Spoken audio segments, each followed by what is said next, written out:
In the bustling city of Lagos, where glass towers touch the clouds and luxury cars crowd through traffic, there lived a young delivery girl named Amara.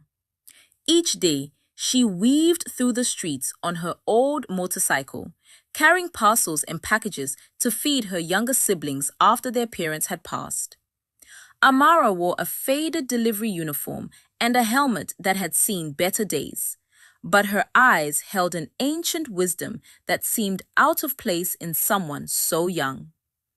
Around her neck, hidden beneath her shirt, hung a small bronze calabash on a leather cord, the only thing her grandmother had left her before vanishing into the forest years ago.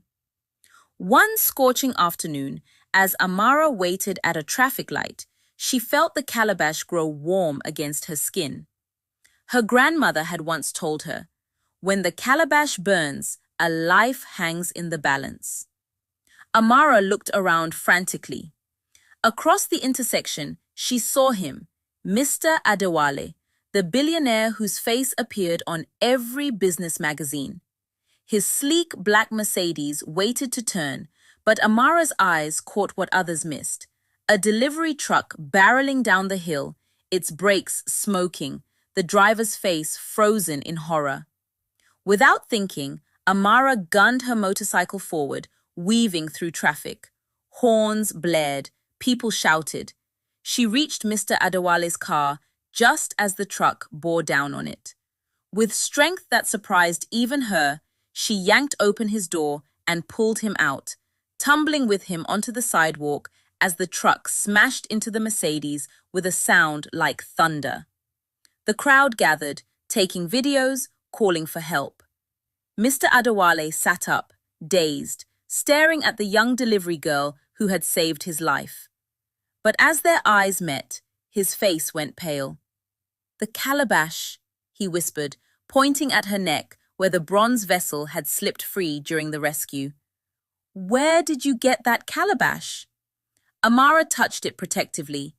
"My grandmother." "Why?" The billionaire's hands trembled as he reached into his own shirt and pulled out an identical bronze calabash. "Because I have been searching for the owner of its twin for 25 years.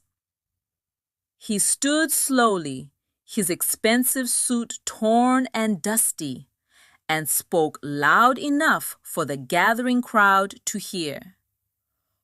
"When I was a poor village boy, I stumbled upon two sisters in the forest, the daughters of the river goddess Oshun. One was caught in a hunter's trap. I freed her, and in gratitude, the goddess gave me two calabashes. She said, 'One will bring you wealth beyond measure. The other must go to your true heir, who will appear when your life is in the balance.'" Mr. Adewale's eyes filled with tears.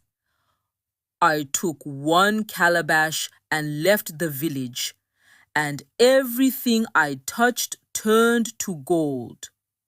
Businesses flourished, deals succeeded, but the goddess warned me, without the second calabash and its keeper, your wealth is hollow. Find them, or lose everything when you need it most." He looked at Amara with wonder.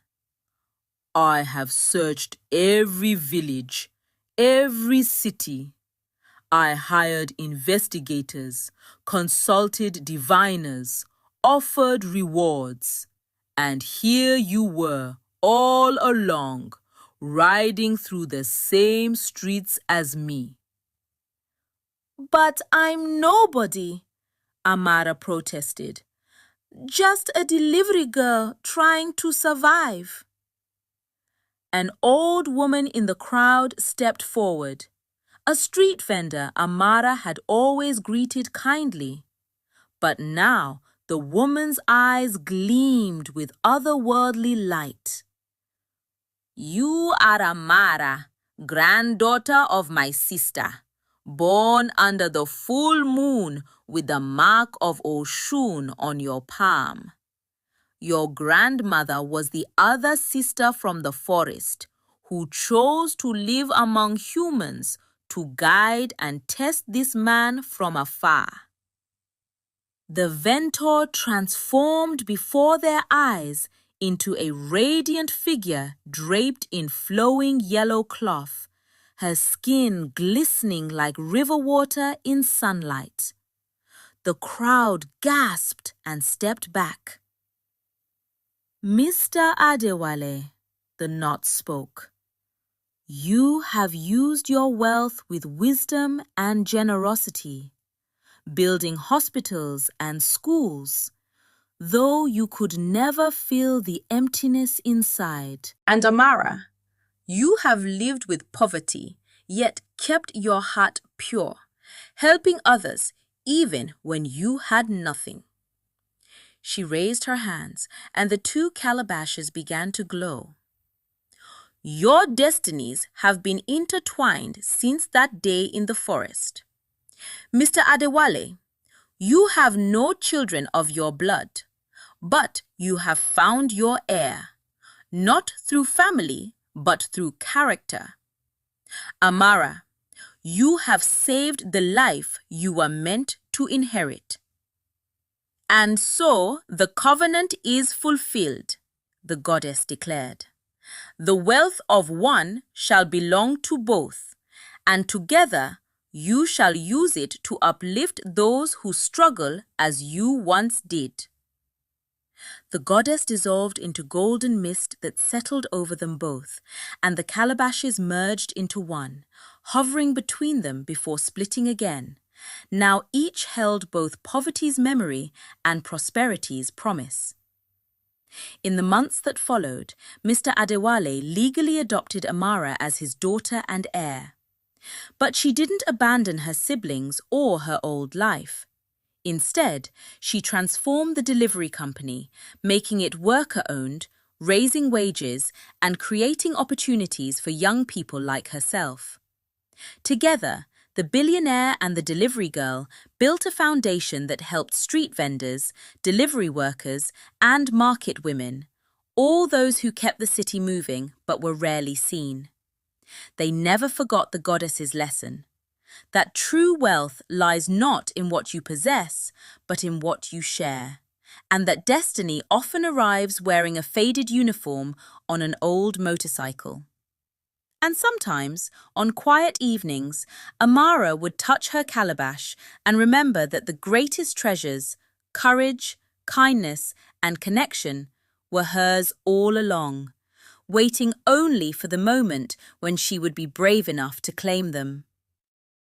As the elders say, the river that saved you may one day need your boat, and the poor hand that lifts you may wear a ring of gold tomorrow.